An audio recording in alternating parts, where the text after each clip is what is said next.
That was Sky Cries Mary from 1994's The Timeless Turning with Every Iceberg is a Fire. And on the phone with us is Roderick Romero from Sky Cries Mary. He's been there since the beginning.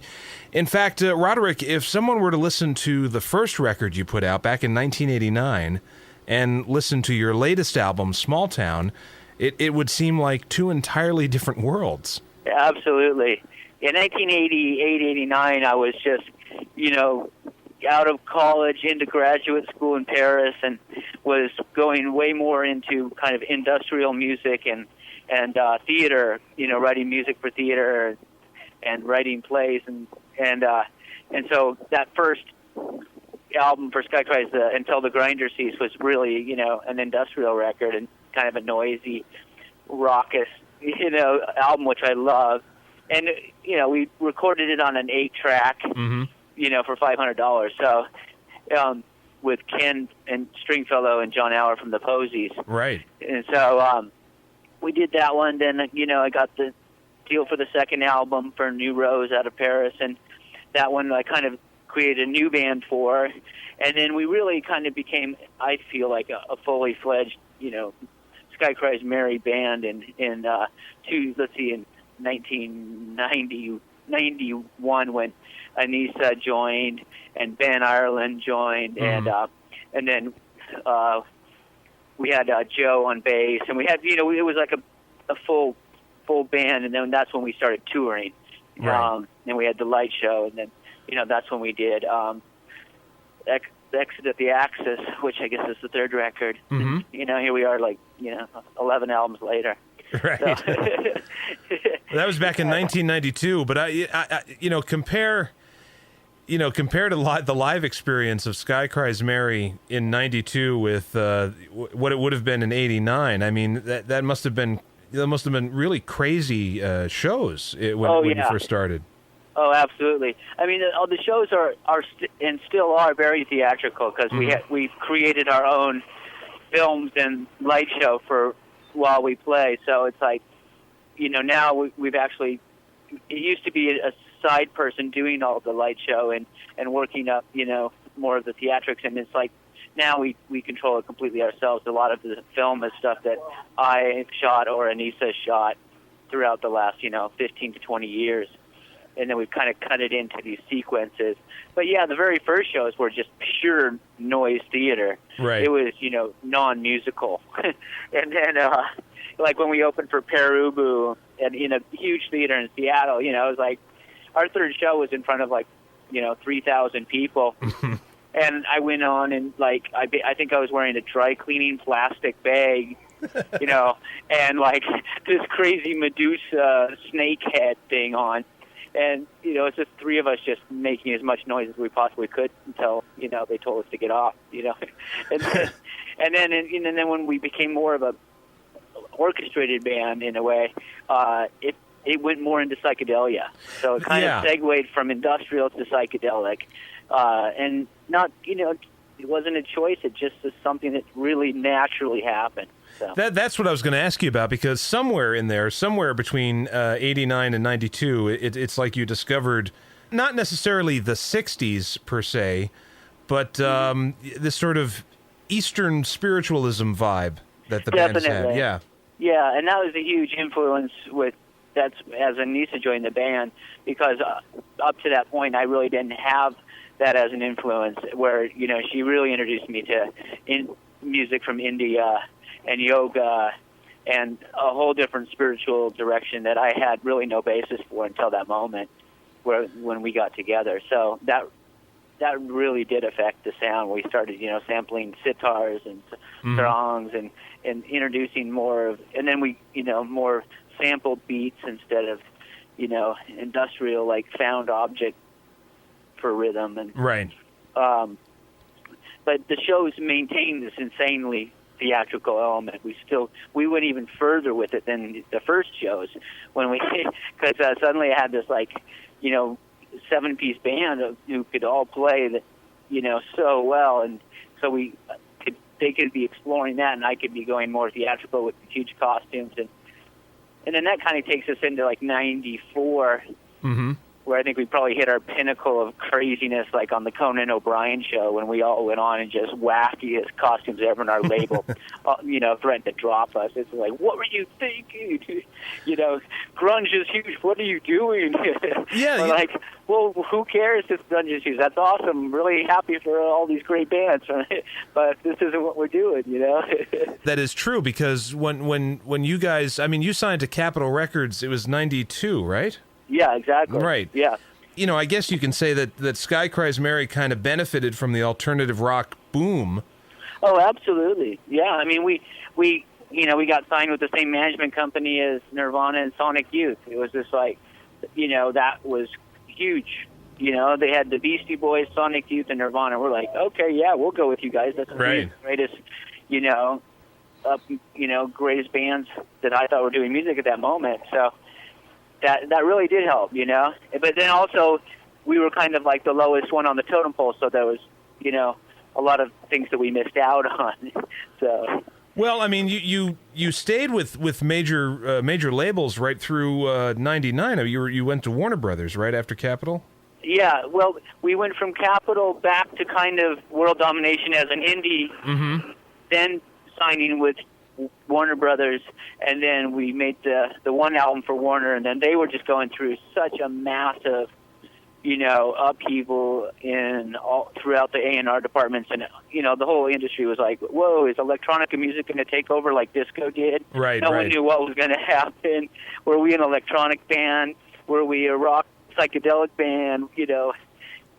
No one knew if they were going to go with Moby or REM at that moment. It was just like, and then we've got this band that they need to throw some money at to get really up and running, and they just, all the labels at the time were just doing a lot of cut, right, cut their losses, and so, and it was weird because that was like our biggest year was, right in '97 when we were on the road with Neil Young and David Byrne, asked us to tour with them, and we played Conan, we did Jon Stewart. We did like the first band to play a live broadcast on the internet, and suddenly Warner doesn't know what to do with us. It was just like they didn't know what they were doing with any of their bands at that time. So, but here's the thing, Sky Cries Mary essentially split in '99.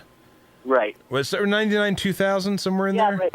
Yeah, because we moved to Anissa and I moved to New York 7 days before 9/11, basically. So we moved here in 2001. Right. And a year before that, basically 99, 2000, we just kind of like, it was kind of like we're calling it quits, but we just needed a break. And right. Because we were tired of kind of like, in a way, having our hearts broken through watching the industry implode like it has been for so long, and just like, there didn't seem to be, anyone who had a lot of guidance inside the industry. So we just like, oh, you know what? Let's just call this for a bit.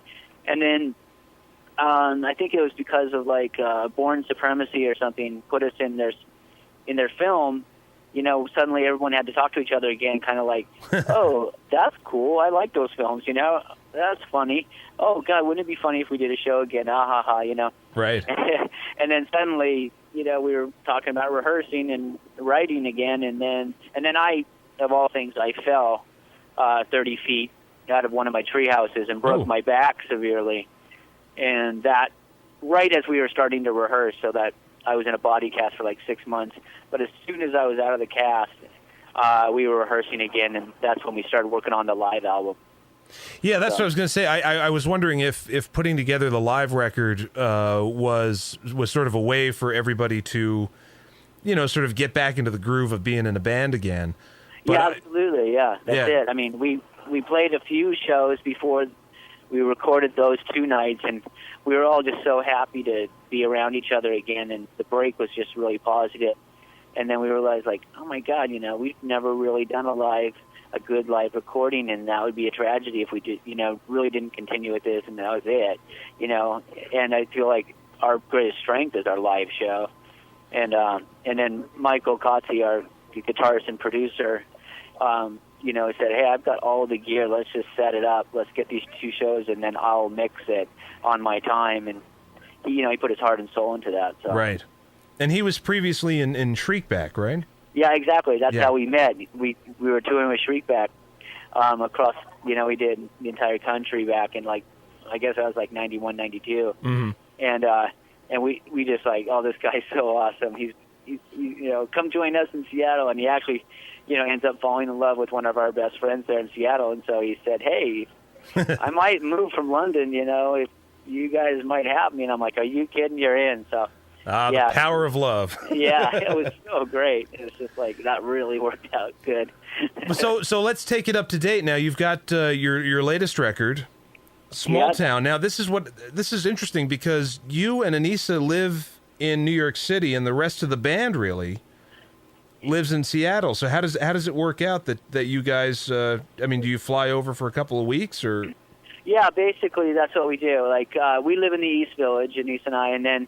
Wano, our bass player, actually lives in Laguna, California, and then Bill and Michael and Ben and Kent all live in Seattle. So, the writing of the album was very, very different than any other album we've done because we always wrote, in a sense, jamming in the same room, but people coming up with these kind of movements, and then we'd link them together.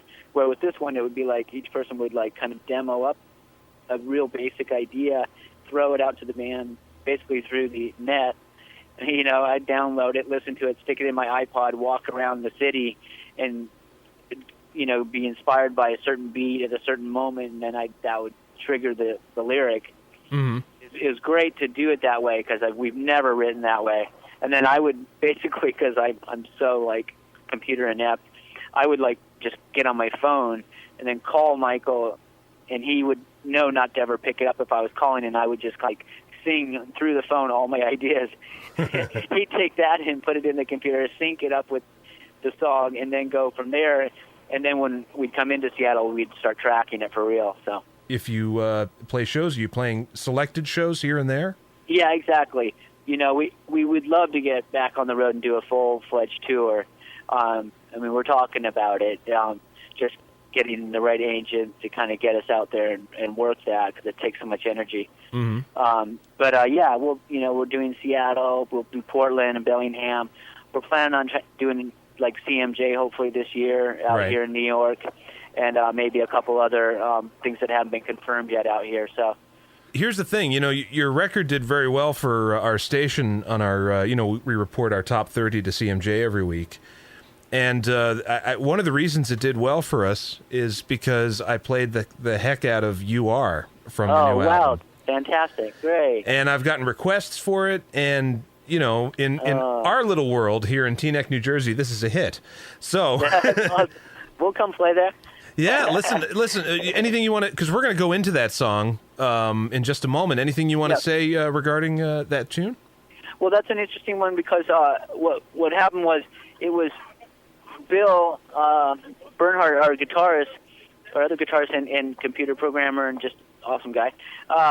He had this idea, and no one had really listened to it, but it was in the kind of selections of songs we could be writing. We could pursue, and then I just had that chorus in my head, just over and over and over and over, and I just I don't know what the rest of the song. I don't know what I want to say in that at all.